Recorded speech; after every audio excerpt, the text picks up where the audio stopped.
Hello everyone, welcome back to my channel The Commerce Equations. Here we simplify the commerce concepts for you.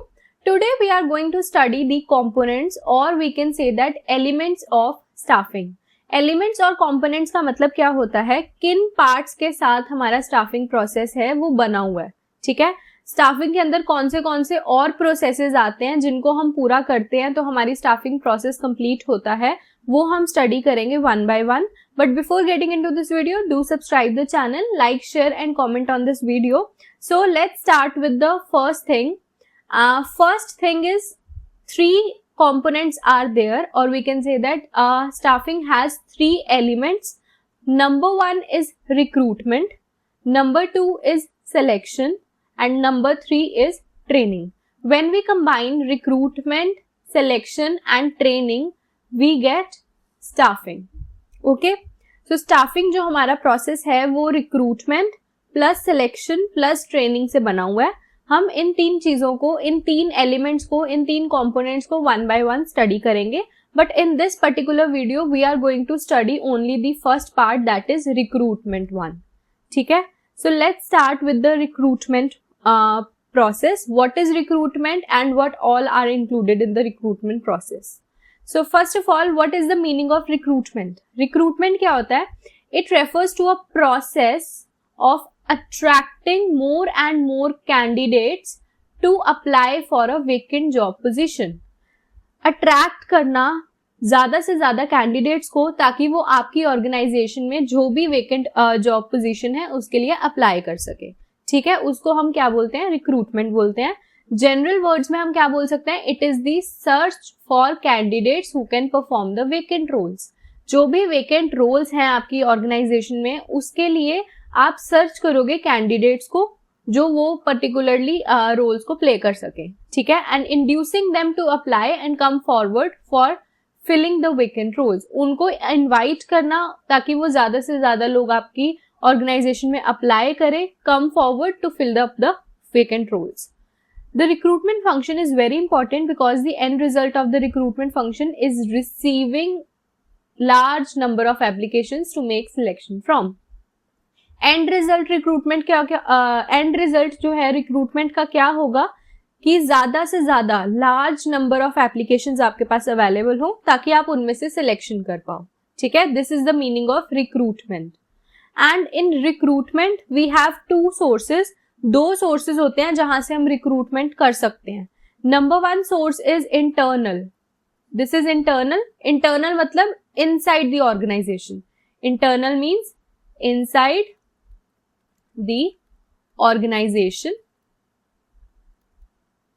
ठीक है, और external मतलब क्या हुआ? Outside the organisation. अब हम स्टडी करते हैं इनसाइड और आउटसाइड का मतलब क्या हुआ. ठीक है, first one is internal source of recruitment. Number one, internal source of recruitment refers to the recruitment of employees who are already a part of the existing payroll of the organisation. जो हमारी organisation के already existing part हैं, already working है हमारी organisation में, उन्हीं के अंदर से रिक्रूटमेंट करना, उसको हम बोलते हैं internal source of recruitment. The vacancy for the position can be informed to the employee through internal communication. आपने सुना होगा डिपार्टमेंट के अंदर ही आपको जो है पता लग जाता है कोई वैकेंसी खाली है या कोई जॉब पोजीशन हमारी वेकेंट है. तो जब उसके बारे में इंटरनल कम्युनिकेशन से ही पता लग जाता है उसको हम क्या बोलते हैं? Internal source of recruitment. Internal source of recruitment क्या होता है? इंटरनल हायरिंग करना ऑर्गेनाइजेशन में. ऑर्गेनाइजेशन के अंदर ही जो भी आपकी ऑर्गेनाइजेशन है उसके विद इन अंदर ही अंदर आप क्या है? हायरिंग करते हो. ठीक है, उसके वेरियस सोर्सेज हो सकते हैं. ठीक है, उसमें हमारा नंबर वन सोर्स आता है प्रमोशन. हो सकता है हमारे जो एम्प्लॉइज जिस पोजीशन पे काम कर रहे हैं उसकी जो अपर पोजीशन है वो वेकेंट हो, तो आप क्या कर सकते हो? एम्प्लॉइज में ही क्या कर सकते हो? उनकी प्रमोशन कर सकते हो. ठीक है, जो लोअर लेवल पे थे तो उनको थोड़ा हायर लेवल प्रोवाइड कर सकते हो, उनका डेजिग्नेशन चेंज कर सकते हो. So promotion is referred to as the change of designation of the employee. जब किसी एम्प्लॉय का डेजिग्नेशन चेंज हो जाता है, अपर लेवल पे चला जाता है, उसको हम बोलते हैं promotion. It involves shifting of the existing employee to a higher position within the organization and providing that employee with more responsibility and rise in pay. क्या होता है कि जैसे जैसे एम्प्लॉयज जो ऑलरेडी वर्किंग होते हैं उन्हीं की ही प्रमोशन, उनकी जो शिफ्टिंग कर देना, उनकी डेजिग्नेशन की शिफ्टिंग कर देना to a higher position within the organisation with greater responsibilities and with greater pay, उसको हम कहते हैं प्रमोशन. प्रमोशन जो है वो हेल्प करती है in motivating the other employees of the organisation to work hard, और employees apart from that particular employee बाकियों को मोटिवेट करती है कि वो ज्यादा से ज्यादा क्या करें, काम करें, वर्क हार्ड करें, सो दैट वो भी किसी टाइम पे एलिजिबल हो सके प्रमोशन के लिए. ठीक है. Next up we have transfer.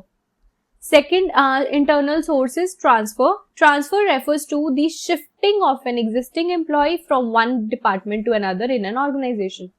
एक डिपार्टमेंट से दूसरी डिपार्टमेंट में किसी को शिफ्ट कर देना, उसको हम ट्रांसफर कहते हैं, सेम डेजिग्नेशन पे. और ट्रांसफर को वन प्लेस टू अनदर भी शिफ्ट कर सकते हैं. फॉर एग्जांपल, एक ही कंपनी के 2 ऑफिसेज हैं, तो किसी एक ऑफिस से दूसरे ऑफिस में शिफ्ट कर देना. आपने बैंक में ट्रांसफर सुनी होगी, एक पर्टिकुलर ब्रांच से दूसरी पर्टिकुलर ब्रांच में शिफ्ट कर देना, उसको हम ट्रांसफर कहते हैं. This is the internal source. Already वो पर्सन एग्जिस्टिंग हमारा एम्प्लॉय है, उसी को ही शिफ्ट कर देना. ठीक है. That is internal source of recruitment. और आते हैं हमारे एम्प्लॉय रेफरल्स. एम्प्लॉय रेफरल्स मतलब किसी के रेफरेंस से. It can happen that the organisation in effort to cut down cost on hiring is looking for employee referrals. The employees are well aware of the job roles in the organisation for which manpower is required. These employees will refer potential candidates by screening them based on their suitability. वो आपस में ही screening करेंगे, एक दूसरे की potential पता होती है तो वो खुद ही रेफर दे देंगे कि that particular person is eligible for this position और suitable for this position. Employees आपस में ही जो है डिस्कस करके, आपस में ही पोटेंशियल कैंडिडेट को सर्च करके उसकी स्क्रीनिंग कर दें और उसको जॉब जो है ऑफर कर दें. ठीक है. That is the employee referrals. Next आते हैं former employees. Former employees, some organisations have the provision of hiring retired employees. कुछ ऑर्गेनाइजेशंस ऐसी होती हैं जहां पर रिटायर्ड एम्प्लॉयज चाहिए होते हैं, जो ऑलरेडी उस ऑर्गेनाइजेशन से रिटायर हो चुके हैं, उनको वापस बुला लेना. ठीक है. अगर वो विलिंग है पार्ट टाइम वर्क करने के लिए या फुल टाइम वर्क करने के लिए, तो रिटायर्ड पर्संस को जब हम वापस बुला लेते हैं काम करने के लिए, उनको हम कहते हैं फॉर्मल एम्प्लॉयज. तो समटाइम्स क्या होता है, ऐसी रिक्रूटमेंट्स भी हो जाती हैं. ठीक है, within the organisation. Next अब we have external sources of recruitment. External source of recruitment हमारा सेकेंड पॉइंट है. External source of recruitment seek to employ candidates that have not been recruited any time before in the organization. जो कभी भी उस organisation का part नहीं रहे हैं, उन कैंडिडेट्स को एम्प्लॉय करना, उन कैंडिडेट्स को इनवाइट करने को हम बोलते हैं external source of recruitment. Introduction of fresh talent among the workforce leads to growth and development of the business. Fresh talent को इन्वाइट करना, फ्रेश टैलेंट को इंट्रोड्यूस करना अपने वर्कफोर्स में, ताकि ज्यादा से ज्यादा ग्रोथ हो सके, डेवलपमेंट हो सके बिजनेस की. ठीक है. अब हम एक्सटर्नल सोर्सेज ऑफ रिक्रूटमेंट पढ़ते हैं. इसमें हमारा फर्स्ट पॉइंट आता है थ्रू एडवर्टीजमेंट. आपने देखा होगा, आपको जॉब्स की एडवर्टीजमेंट न्यूज़पेपर में मिल जाती है, सोशल मीडियाज पे आ जाती हैं. ठीक है. और हमारे मैसेजेस पे आ जाती है, थ्रू टेलीफोनिक कॉन्वर्सेशन. ऐसी ऐसी बहुत सारी जगहें हैं जहां पर एडवर्टीजमेंट आपको दिख जाएगी कि पर्टिकुलर जॉब पोजीशंस अवेलेबल है. Advertisements serve as a great source of information regarding any job opportunity. आपने देखा होगा न्यूज़पेपर में जॉब्स का अलग से कॉलम बना होता है.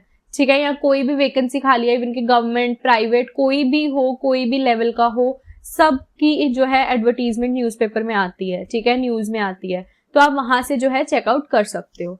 This type of source is used for recruitment of middle level of employees और higher level. मिडल और हायर लेवल पे ज्यादा ये कॉमन है. कोई भी वैकेंसी हो, आप न्यूज़पेपर में एडवर्टीजमेंट दे सकते हो, उसको कहेंगे एक्सटर्नल सोर्स ऑफ रिक्रूटमेंट. बाहर से हम आउटसाइडर्स को इनवाइट कर रहे हैं, तो that is the external source of recruitment. Second आता है एम्प्लॉयमेंट एक्सचेंजेस. एम्प्लॉयमेंट एक्सचेंजेस क्या होते हैं? बेसिकली वहां पर आप अपनी जाकर अपना रिज्यूमे जो है सबमिट करवा सकते हो. अगर उनके पास कहीं से भी न्यूज आती है, कहीं से भी इंफॉर्मेशन आती है कि वैकेंसी खाली है, according to your resume, according to your qualification, according to your skills, वो आपको जो है कांटेक्ट कर लेते हैं। तो एम्प्लॉयमेंट एक्सचेंजेस भी जो है एक्सटर्नल सोर्स ऑफ रिक्रूटमेंट है, serves as a source of recruitment for the people as it is run by the government. जो हमारे एम्प्लॉयमेंट एक्सचेंजेस होते हैं वो गवर्नमेंट रन करती है, गवर्नमेंट रन ओन्ड जो हमारे ऑफिसेज होते हैं। बेसिकली वहां पर क्या है, कोई भी अनएम्प्लॉयड है वो अपना रिज्यूमे, अपना सीवी जो है सबमिट करवा सकता है और कह सकता है कि मेरे जो क्वालिफिकेशन, मेरी स्किल्स के अकॉर्डिंगली कोई भी जॉब इन्फॉर्मेशन आपके पास आए तो मेरे को कॉन्टैक्ट कर लेना। वो हमारे एम्प्लॉयमेंट एक्सचेंजेस होते हैं, ठीक है। Employment portals, number 3 is employment portals. In the age of technology, आजकल हर चीज का पोर्टल है, आजकल टेक्नोलॉजी का टाइम है, डेवलपमेंट जो है वो हायरिंग में भी डेवलपमेंट है, रिक्रूटमेंट है। Nowadays many employment portals are open where one can find information about the job openings.